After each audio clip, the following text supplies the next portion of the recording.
Soumya serial റിവ്യൂയിലേക്ക് എല്ലാവർക്കും സ്വാഗതം. ഈ ചാനൽ ഒന്ന് സബ്സ്ക്രൈബ് ചെയ്ത് സപ്പോർട്ട് ചെയ്യണം കേട്ടോ.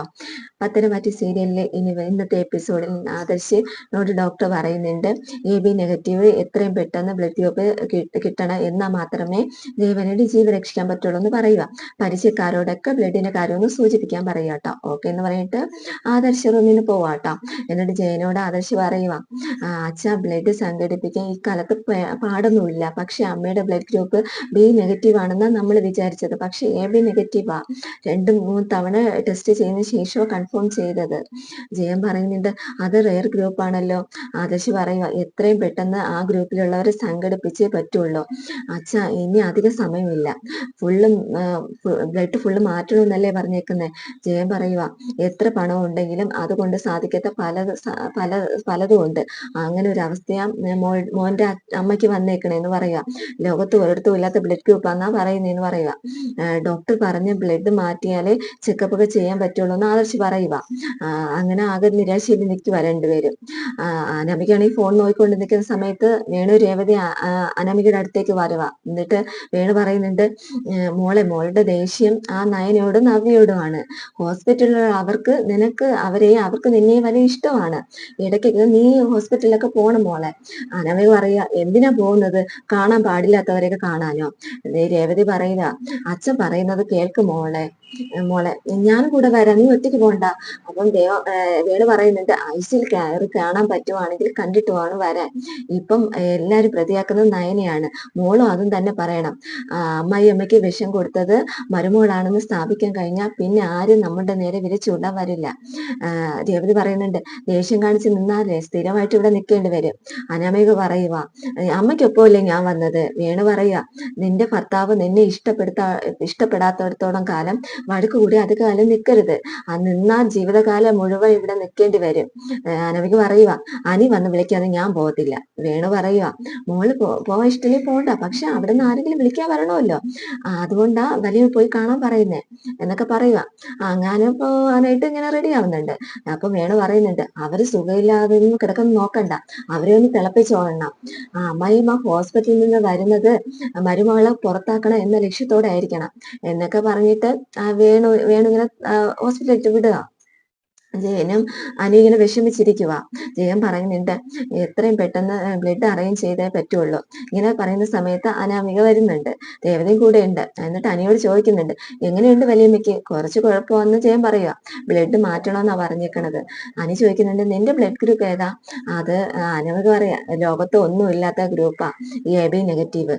ഇത് കേൾക്കുമ്പോഴത്തേനും അനിയും ജയനും ഭയങ്കര സന്തോഷിക്കാട്ടാ. അനാമിക വിചാരിച്ചില്ല ഈ ഗ്രൂപ്പ് ദേവനിക്കായിരിക്കും എന്ന്. ഞാൻ ദേവന് പറയുന്നുണ്ട്, ഞങ്ങൾക്ക് പേടിയാ, ഈ ബ്ലഡ് ഗ്രൂപ്പ് കിട്ടാൻ പാടാണല്ലോ എന്തെങ്കിലും സംഭവിച്ചാ. ജയൻ പറയുന്നുണ്ട്, അത്ഭുതമായിരിക്കുന്നല്ലോ, ദേവനയുടെ ബ്ലഡ് ഗ്രൂപ്പ് ഇതാ. ഇത് കേൾക്കുമ്പോ അനാമിക ആകെ ഞെട്ടുവാട്ടോ. നിനക്ക് വേറെ ആരോഗ്യ പ്രശ്നം ഇല്ലെന്ന് അനി ചോദിക്കുക. എന്നാ പിന്നെ എന്റെ വലിയ നിനക്കൊന്ന് സഹായിച്ചൂടെ? എന്റെ അമ്മയെ കൊഞ്ഞല്ലോ എന്ന മട്ടില് അനാമിക ഇങ്ങനെ നോക്കുക. ബ്ലഡ് കാണുമ്പോഴത്തേനും മോക്ക് പേടിയായി, എവിടെയെങ്കിലും ആക്സിഡന്റ് വന്ന ആ സമയം മോള് ബോധം കിട്ടുകയോ എന്ന് രേവതി പറയുക. അപ്പത്തേനും ജയൻ പറയുന്നുണ്ട്, എന്നാ പിന്നെ മോള് തരണ്ട. അപ്പത്തേനും നമ്മുടെ ഞാനും ആദർശം ബ്ലഡ് സംഘടിപ്പിക്കാൻ നോക്കുവാന്ന് പറയാ. അനി പറയുക, ബ്ലഡ് കൊടുക്കുന്നത് നല്ലതല്ലേ, ശരീരത്തിന് ഒരു കുഴപ്പമില്ല. അത് മാത്രമല്ല, എല്ലാ ടെസ്റ്റുകളും ചെയ്ത് നോക്കും, എന്തെങ്കിലും ടെസ്റ്റ് ഉണ്ടെങ്കിൽ അത് അറിയാനും പറ്റും. അനാമിക പറയുക, അത് ശരിയാ, എനിക്ക് ഇടയ്ക്കൊരു വൈറൽ ഫീവർ വന്നിട്ടുണ്ട്. അപ്പൊ ബ്ലഡ് ടെസ്റ്റ് ചെയ്തപ്പോ എനിക്ക് ഹീമോഗ്ലോബിൻ കുറവായിരുന്നു. അതായിരുന്നു രേവതി പറയുക. അനാമിക രേവതി വിളിച്ചോണ്ട് ഇങ്ങോട്ട് വന്നേന്ന് പറഞ്ഞ് അങ്ങോട്ട് വിളിച്ചോണ്ട് പോവാ. അനിയാണെങ്കിൽ ജയനോട് പറയുന്നുണ്ട്, അവള് ബ്ലഡ് ഒന്നും തരാൻ പോകുന്നില്ല വലിയച്ഛ, അല്ലെങ്കിൽ അവിടെ ശരീരത്തിൽ ഓടുന്ന നല്ല ബ്ലഡ് ഒന്നും അല്ല. ജയൻ ചോദിക്കുക, നിങ്ങൾ തമ്മിൽ എന്തെങ്കിലും പ്രശ്നമുണ്ടോ, എന്താ കുഴപ്പമെന്നൊക്കെ പറയാ. അനി പറയുക, നമ്മളെ വീടിന് പറ്റിയ മരുമോളല്ല. ജയൻ പറയുക, കല്യാണത്തിന് മുന്നേ നമ്മളൊരു പെൺകുട്ടിയെ സ്നേഹിച്ചാൽ മറക്കാൻ വലിയ പ്രയാസമാ, പക്ഷെ ഇപ്പൊ നിന്റെ കല്യാണം കഴിഞ്ഞില്ലേ, ഇനിയെല്ലാം മറന്നേ പറ്റൂ. അനി പറയുക, അതൊക്കെ മറക്കാൻ വലിയച്ഛ, പുതിയ സംഭവങ്ങൾ ഉണ്ടാകുമ്പോഴത്തേനും പേടിയാവുന്നു. ഇപ്പം വലിയമ്മയൊക്കെ ഉണ്ടില്ലേ അസുഖം വന്നിട്ട് കിടക്കുന്നത്. അനാമിക മോൾ കാരണമല്ലല്ലോ ഇങ്ങനെ സംഭവിച്ചത്. അപ്പൊ അനി പറയാ, ആർക്കറിയാം. അനാമിക രേവതിയോട് പറയുന്നുണ്ട്, അമ്മയ്ക്ക് എന്തിന്റെ സൂക്കേടാ, എനിക്ക് ബ്ലഡ് ഒന്നും കൊടുക്കാൻ പറ്റില്ല. രേവതി പറയുന്നുണ്ട്, അതിന് നമ്മുടെ പ്രത്യേകിച്ച് ശരീരത്തിന് ഒരു കുഴപ്പവും വരത്തില്ല മോളെ. അനാമിക പറയുന്നുണ്ട്, ഞാൻ കൊടുക്കത്തില്ല, എനിക്ക് കൊടുക്കാൻ പറ്റില്ല എന്ന് പറയാ. രേവതി പറയുന്നുണ്ട്, നീ കൊടുത്ത അവര് നിന്നെ ഒരുപാട് സ്നേഹിക്കും, അവർക്ക് ചോര കൊടുത്തിട്ടുള്ള സ്നേഹമൊന്നും എനിക്ക് വേണ്ട. ഗോൾഡൻ ചാൻസ് ഇത് കിട്ടിയിരിക്കുന്ന രേവതിയൊക്കെ പറയുക, എനിക്കതൊന്നും വേണ്ട. രേവതി പറയുക, ഞാൻ ഇനി അവരോട് എന്ത് പറയും, അച്ഛൻ ബ്ലഡ് അറേഞ്ച് ചെയ്യാന്ന് കള്ളം പറഞ്ഞെന്ന് പറയാം. എന്നിട്ട് രേവതി നല്ലോണം പറഞ്ഞു നോക്കുന്നുണ്ട് അനാമികയോട്, പക്ഷേ ആണെങ്കിൽ സമ്മതിക്കുന്നില്ല. അനിയാണെങ്കിൽ ചോദിക്കുന്നുണ്ട്, അനാമികയോട് പറയുന്നുണ്ട്, നീ അത് ചെയ്ത വലിയൊരു പുണ്യമായിരിക്കും, നിനക്ക് വലിയ വലിയ ഇഷ്ടമാണല്ലോ, സ്വന്തം മരുമകളെ മാറ്റി നിർത്തിയിട്ട് തന്നെയല്ലേ വലിയ സ്നേഹിക്കുന്നത്, അപ്പൊ വലിയമ്മയ്ക്ക് വേണ്ടി നിനക്ക് ഇതെങ്കിലും ചെയ്തൂടെ. രേവതി ഉടനെ പറയുന്നുണ്ട്, മോള് കൊടുക്കാൻ വേണ്ടി ഇരിക്കുകയായിരുന്നു, അപ്പത്തേനും വേണുകെട്ട് വിളിച്ച് പറഞ്ഞു എവിടെ നിന്നെങ്കിലും സംഘടിപ്പിച്ച് തരാമെന്ന് പറഞ്ഞു എന്ന് പറയാ. അനിയപ്പ പറയുന്നുണ്ട്, അതിനു വേണ്ടിയിട്ട് ഞങ്ങൾ പലയിടത്തും വിളിച്ചുകൊണ്ടിരിക്കുക, ഒന്നും ഇതുവരെ ശരിയായിട്ടില്ല. അനാമിക പറയുന്നുണ്ട്, അച്ഛൻ ഒരുപാട് കണക്ഷൻസ് ഒക്കെ ഉണ്ട്, അത് വെച്ച് അന്വേഷിക്കും. അപ്പം നീ വലിയൊരു സീൻ ഉണ്ടാക്കിയിട്ടാ വീട്ടിൽ നിന്ന് പോയത്, മുത്തശ്ശനും മുത്തശ്ശിയുടെ മുന്നില് അവർക്കതിൽ വിഷമമുണ്ട്, നീ അഹങ്കാരം കാണിച്ച് നീ ഇറങ്ങി പോയതല്ലേ, അതാ ഞാൻ വിളിക്കാൻ വരാത്തത്. രേവതി പറയുക, ഇവളല്ലല്ലോ മോനെ വഴക്കൊന്നും ഉണ്ടാക്കിയത്. അനാമിക പറയുക, ഇവനോട് പറയേണ്ട കാര്യമൊന്നും ഇല്ല അമ്മേ, ഇവൻ എപ്പോഴും ഏട്ടത്തിമാരുടെ കൂടെ നിൽക്കത്തുള്ളൂ. അനി പറയുന്നുണ്ട്, ഞാൻ ഒരിക്കലും നവ്യേട്ടത്തിയെ ഇതിനെ കുറിച്ചിട്ട് പറഞ്ഞിട്ടില്ല, നയനേട്ടത്തി കണ്ട് നീ പഠിക്കണം, അവർക്ക് ജീവിതത്തെ കുറിച്ച് നല്ല ധാരണയുണ്ടെന്നൊക്കെ പറയുക, അതില്ലാതെ പോയി നിനക്കാ. ഇങ്ങനെ പറഞ്ഞിട്ട് അനി അങ്ങ് പോവുക. രേവതി അനാമികയോട് പറയുന്നുണ്ട്, നീ രക്തമേ കൊടുത്തില്ല എന്നിട്ട് എന്റെ കൂടെ നീ അവനെ ദേഷ്യപ്പെടുത്തല്ലേ എന്നൊക്കെ പറയുക. അനാമിക പറയുക, ഇപ്പോഴും അവളുമാരെ ന്യായീകരിച്ചത് കണ്ടില്ലേ, അവനാണെങ്കിൽ എന്നെ തിരികെ ഒന്ന് വിളിച്ചത് പോലും ഇല്ല എന്നൊക്കെ പറയുക കേട്ടോ. അവനാണെങ്കിൽ എന്നോടത്ത് ഒരു സ്നേഹവും ഇല്ല, അവന്റെ മനസ്സിലൊരു കോണിൽ പോലും ഞാനില്ല. അപ്പൊ ദേവതി പറയുന്നുണ്ട്, അത് മാറണമെങ്കിൽ നീ അവന്റെ മനസ്സ് കീഴടക്കണം, അതിനെ അവ ഒരുത്തി കീഴടക്കി വെച്ചേക്കില്ല, അതിലെ അവൻ എന്നെ കണ്ടുകൂടാത്തത്, എന്നാലും നീ ബ്ലഡ് കൊടുക്കാമെന്ന് മോശമായി പോളെ. അപ്പൊ അനാമിക പറയുന്നുണ്ട്, ഒരു മോശവും ഇല്ല, എനിക്ക് പേടിയാന്നൊക്കെ പറയാ. എന്നിട്ട് ജയന്റെ അരികിലേക്ക് അനാമിക ചെല്ലുക. ജയൻ പറയുക, ഇപ്പം പോണെങ്കിൽ പോയി കാണാൻ, ബോധം വന്നിട്ടുണ്ടെന്ന് പറയുക. രേവതി പറയുന്നുണ്ട്, വേണുവട്ടം ബ്ലഡ് അറേഞ്ച് ചെയ്യാന്ന് പറഞ്ഞിട്ടുണ്ട്, ഇല്ലെങ്കിൽ മോള് തരാന്ന് പറയുക കേട്ടോ. എന്നിട്ട് ജയനാണെങ്കിൽ ഒന്നും മിണ്ടില്ല കേട്ടോ.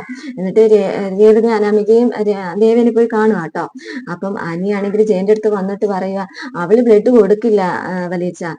അപ്പൊ ജയൻ പറയുന്നുണ്ട്, അത് ആരെങ്കിലും ബ്ലഡ് കൊടുക്കാൻ ആരെങ്കിലും കിട്ടുമെന്ന് ജയൻ പറയുന്നുണ്ട് കേട്ടോ. എന്നിട്ടാണെങ്കിൽ ജയന് മനസ്സിലാവുണ്ട് അനാമികയുടെ സ്വഭാവമൊക്കെ എന്താണെന്ന്. എന്നിട്ട് അനാമികയും രേവതിയും കൂടെ ദേവേനയുടെ അരികിലെത്തി. ദേവേനെ നോക്കി ചിരിക്കുക കേട്ടോ. ദേവേനി പറയുന്നുണ്ട്, എനിക്ക് തീരെ വയ്യ മോളെ, ഇതുപോലൊരു വേദന ജീവിതത്തിൽ ഞാൻ അനുഭവിച്ചിട്ടില്ല, എന്ത് ചെയ്യണമെന്ന് അറിയാത്ത അവസ്ഥയായിരുന്നു. അപ്പൊ അനാമിക പറയുന്നുണ്ട്, ഈ സമയത്ത് പറയാൻ പാടില്ല, എങ്കിലും നവ്യക്ക് കാച്ചി വെച്ചിരുന്ന പാലാ വലിയമ്മ എടുത്ത് കുടിച്ചത്, വലിയമ്മയ്ക്ക് ക്ഷീണമായതുകൊണ്ട് രാത്രി ഒരു ഗ്ലാസ് പാല് കുടിക്കണമെന്ന് വലിയച്ഛൻ പറഞ്ഞിരുന്നില്ലേ, അത് ചിലപ്പോൾ അവൾ കേട്ട് കാണും, അതുകൊണ്ട് അവൾ മനഃപൂർവ്വം ഇത് ചെയ്തതാണോ എന്ന് എനിക്ക് സംശയമുണ്ടെന്ന് പറയാം. ദേവയുടെ മനസ്സിൽ തീ കോരിയിട്ട് കൊടുക്കുക കേട്ടോ അനാമിക. എന്നിട്ട് ഈ വീട്ടിലുള്ള ആണുങ്ങളൊന്നും നമ്മൾ പറഞ്ഞിട്ട് നമ്മളെ കൂടെ നിന്നില്ല, എങ്കിലും ജലജ ചേച്ചിക്കും ജാനകി ചേച്ചിക്കും അവർ സംശയം ഉണ്ടെന്ന് രേവതി പറയുക. ദേവേന് എന്നിട്ട് അനാമിക പറയുന്നുണ്ട്, അവളായിരിക്കും ഇതൊക്കെ ചെയ്തതെന്ന് പറയുക കേട്ടോ. എന്നിട്ട് അവള് മറ്റുള്ളവരെ തലയിൽ കെട്ടിവെക്കാൻ നോക്കുക എന്നൊക്കെ പറയുക കേട്ടോ. എന്നിട്ട് ദേവന് പറയുന്നുണ്ട്, ഞാൻ കുടിച്ച പാലിൽ നിന്നാ വിഷം പോയിരിക്കുന്നത്, അടുക്കളയിൽ കയറുന്നതും പാല് കാച്ചുന്നതും ഒക്കെ നയനയാ, അതുകൊണ്ട് ഈ കാര്യത്തിൽ വേറെ ആരെയും സംശയിക്കേണ്ട കാര്യമില്ല. അനാമിക രേവതി ഇങ്ങനെ മുഖാമുഖം നോക്കുന്നുണ്ട്. അപ്പൊ ഇവർക്കും നയനെ തന്നെ സംശയമെന്ന് ഇവര് ചിന്തിക്കുന്നുണ്ട് കേട്ടോ. അപ്പൊ എന്നിട്ട് അനാമിക പറയുന്നുണ്ട്, വലിയമ്മയുടെ അതേ ബ്ലഡ് ഗ്രൂപ്പ് തന്നെ എൻ്റെ ഇത്, പക്ഷെ ഞാൻ കൊടുക്കാന്ന് പറഞ്ഞതാ, അച്ഛൻ 2-3 നേരം സംഘടിപ്പിക്കാന്ന് പറഞ്ഞിട്ടുണ്ട്, അതുകൊണ്ടാണ് ഞാൻ മാറി നിന്നത്, എന്തായാലും ബ്ലഡിന്റെ കുറവ് വന്നാൽ എന്നോട് പറഞ്ഞാൽ ഞാൻ കൊടുത്തോളാന്ന് പറയുക കേട്ടോ. രേവതി പറയുക, മോക്ക് ബ്ലഡ് ദേവേനിക്ക് ചേച്ചിക്ക് ബ്ലഡ് തരാത്തതിൽ ഭയങ്കര വിഷമാ മോക്ക് എന്നൊക്കെ പറയുക കേട്ടോ. എന്നിട്ട് അനാമിക പറയുന്നുണ്ട്, കൂടുതൽ സംസാരിക്കേണ്ട വലിയമ്മ, കിടന്നോ എന്നൊക്കെ പറയുക കേട്ടോ. എന്നിട്ട് ദേവേനി പറയുക, നയന പുറത്തുണ്ടെങ്കിൽ അവൾ എന്നെ കാണാൻ വരല്ലെന്ന് പറയണമെന്ന് പറയാ കേട്ടോ. ശരി പറഞ്ഞോളാന്ന് പറഞ്ഞിട്ട് എന്നിട്ട് അനാമികയാണെങ്കിൽ നെറ്റിയിലൊക്കെ തടവിട്ട് സോപ്പൊക്കെ ഇട്ട് പതപ്പിച്ചിട്ട് പോവാട്ടോ. ആദർശാണെങ്കിൽ ക്ഷേത്രത്തിൽ പോയി ഇങ്ങനെ പ്രാർത്ഥിക്കുന്നുണ്ട് കേട്ടോ. അമ്മയ്ക്ക് ചേരുന്ന ബ്ലഡ് ഗ്രൂപ്പ് കിട്ടണേ എന്നൊക്കെ പറഞ്ഞ് പ്രാർത്ഥിക്കുക കേട്ടോ. പൂജാരി ചോദിക്കുന്നുണ്ട് അമ്മയ്ക്ക് എങ്ങനെയുണ്ടെന്നൊക്കെ ചോദിക്കുക. ആദർശ് പറയുന്നുണ്ട് കുഴപ്പമില്ല, സുഖമുണ്ടെന്നൊക്കെ പറയുക കേട്ടോ. അമ്മയ്ക്ക് ഇഷ്ടമില്ലാതാണല്ലേ മാല ഇട്ടതെന്നൊക്കെ പറയുക കേട്ടോ. എന്തായാലും മാല അവരുടെ ഒപ്പം മാല ഇട്ടില്ലല്ലോ, ഒറ്റയ്ക്കല്ലേ ഇട്ടത്. അമ്മയോടുള്ള പ്രതിഷേധം കാരണം മാറി നിന്നെന്നാ പറയുന്നത്. ഇപ്പം കണ്ടോ അമ്മയ്ക്ക് ആപത്ത് വന്നത് കണ്ടില്ലേ എന്നൊക്കെ പറയുക. അപ്പൊ ആദർശ് പറയുന്നുണ്ട് അമ്മയ്ക്ക് ആപത്ത് വരാൻ കരുതിയിട്ടല്ല ഞാൻ അങ്ങനെ ചെയ്തതെന്നൊക്കെ പറയുക കേട്ടോ. പൂജാരി പറയുന്നുണ്ട് ഒരാൾ ആഞ്ചുകെട്ടിൽ നിന്ന് ഒരാൾ പ്രാർത്ഥിക്കുന്നുണ്ടെന്ന് പറയാം. ആരാന്ന് ചോദിക്കുമ്പോ പറയുന്നുണ്ട് അതങ്ങോട്ട് പോയി നോക്ക് അപ്പൊ അറിയാലോ എന്ന് പറയാ കേട്ടോ. പോയി നോക്കുമ്പോ അത് നയനെ പ്രാർത്ഥിച്ചുകൊണ്ട് അവിടെ നിൽക്കുക കേട്ടോ. ആദർശേട്ട് എത്തിയോന്ന് ചോദിക്കാം ആദർശിനോട്. അപ്പത്തേനും ഞാൻ പ്രാർത്ഥിക്കാൻ വേണ്ടി ഇവിടെ വന്നതാന്ന് പറയുക കേട്ടോ. അപ്പത്തേനും ആദർശ് പറയുന്നുണ്ട് പോറ്റി പറഞ്ഞായിരുന്നു ഇവിടെ ഒരാൾ പ്രാർത്ഥിച്ചുകൊണ്ടിരിക്കുവാന്ന്, അത് പക്ഷെ നീയാണെന്ന് അറിഞ്ഞില്ലായിരുന്നു എന്നൊക്കെ പറയാ കേട്ടോ. നീ എന്നോട് പറയത്തുന്നത് നമുക്ക് ഒരുമിച്ച് വരായിരുന്നല്ലോ. അപ്പൊ നയന പറയുന്നുണ്ട് അവിടെ നിന്ന് പെട്ടെന്ന് വരാൻ തോന്നി അങ്ങനെ വന്നേന്ന് പറയുക. ആദർശ് പറയുന്നുണ്ട് ആകെ വിഷമത്തില്ല, ബ്ലഡ് മാറ്റണമെന്ന് പറഞ്ഞില്ലായിരുന്നോ, ഒരു കുഴപ്പമുണ്ട്, അവര് റെയറായ ഗ്രൂപ്പാണ് AB നെഗറ്റീവ് എന്ന് പറയാ. അപ്പൊ ഇത് കേൾക്കുമ്പോഴത്തേന് നയന ഇങ്ങനെ ചിരിക്കും കേട്ടോ. നയന പറയുന്നുണ്ട് പേടിക്കാനില്ല, ആ ഗ്രൂപ്പിൽപ്പെട്ട ഒരാളെ എനിക്കറിയാം. ആരാന്ന് ചോദിക്കും ആദർശ്. ഈ പറയുന്ന ആൾക്ക് അസുഖമൊന്നും ഉണ്ടാവാൻ പാടില്ല എന്നൊക്കെ പറയാ. ഞാൻ ഈ പറയുന്ന ആൾക്ക് അസുഖമൊന്നുമില്ല എന്ന് നയന പറയുക. അയാൾ ബ്ലഡ് തരാൻ തയ്യാറാവുമെന്ന് ചോദിക്കുക. നയന പറയുന്നത് 100% തയ്യാറാവുമെന്ന് പറയാം. അപ്പൊ എന്നാ നമുക്ക് അയാളെ ഇപ്പൊ തന്നെ വിളിച്ചാലോ? നയന പറയും എന്തിനാ വിളിക്കുന്നത്, ആള് വിളിപ്പുറത്ത് തന്നെ ഉണ്ടല്ലോ, എന്റെ ബ്ലഡ് ഗ്രൂപ്പ് AB നെഗറ്റീവ് ആന്ന് പറയാ. ആദർശിലേക്ക് ഭയങ്കര സന്തോഷിക്കുക കേട്ടാ.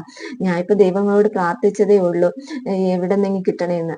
അപ്പൊ നീ പറഞ്ഞ സത്യമാണോ എന്നൊക്കെ ചോദിക്കാം. നയന പറയുന്നുണ്ട് 1-2 തവണ ടെസ്റ്റ് ചെയ്തിട്ടുണ്ട്, സർട്ടിഫിക്കറ്റിലും അങ്ങനെ തന്നെയാ, മാറാനുള്ള ചാൻസ് ഇല്ല. അപ്പത്തേനും എനിക്ക് ബ്ലഡ് തരാൻ പരിപൂർണ്ണ സമ്മതം എന്നൊക്കെ പറയാ. ആവശ്യം വരുന്ന ഇതൊരു നിമിത്തമായിട്ടാണ് എനിക്ക് തോന്നുന്നത്, സഹായമായി വന്നിരിക്കുന്നത് നീയല്ലേ, ഇതൊക്കെ ഒരു പക്ഷേ നിങ്ങൾ തമ്മിലുള്ള പ്രശ്നങ്ങളൊക്കെ മാറാനായിട്ട് ഒരു കാരണമായേക്കാം. അങ്ങനെ അല്ലെങ്കിൽ കുഴപ്പമില്ല, പഴയ അവസ്ഥയിൽ വന്നാൽ മതി എന്നാണ് പറയുക. എന്നാ നമുക്ക് ഒന്നിച്ച് പ്രാർത്ഥിക്കാന്നൊക്കെ പറയുക. അങ്ങനെ രണ്ടുപേരും ദേവിയുടെ മുന്നിൽ നിന്ന് രണ്ടുപേരും ഒരുമിച്ച് നിന്ന് പ്രാർത്ഥിക്കുക ചെയ്യാട്ടോ. പൂജാരി വന്നിട്ട് പറയുന്നുണ്ട് പ്രാർത്ഥിച്ച ആളെ കണ്ടല്ലോ, കുറച്ചു നേരമായി വന്ന് പ്രാർത്ഥിക്കുന്നു എന്നൊക്കെ പറയാട്ടോ. എന്നിട്ട് എന്റെ ഭാര്യയുടെ ആത്മാർത്ഥത എന്റെ അമ്മ ഒന്ന് മനസ്സിലാക്കുന്നതിന് ആദർശിനെ പ്രാർത്ഥിക്കാട്ടോ. അപ്പൊ ഇതാണ് കേട്ടോ ഇന്നത്തെ എപ്പിസോഡ്. ഈ ചാനൽ സബ്സ്ക്രൈബ് സപ്പോർട്ട് ചെയ്യണം കേട്ടോ.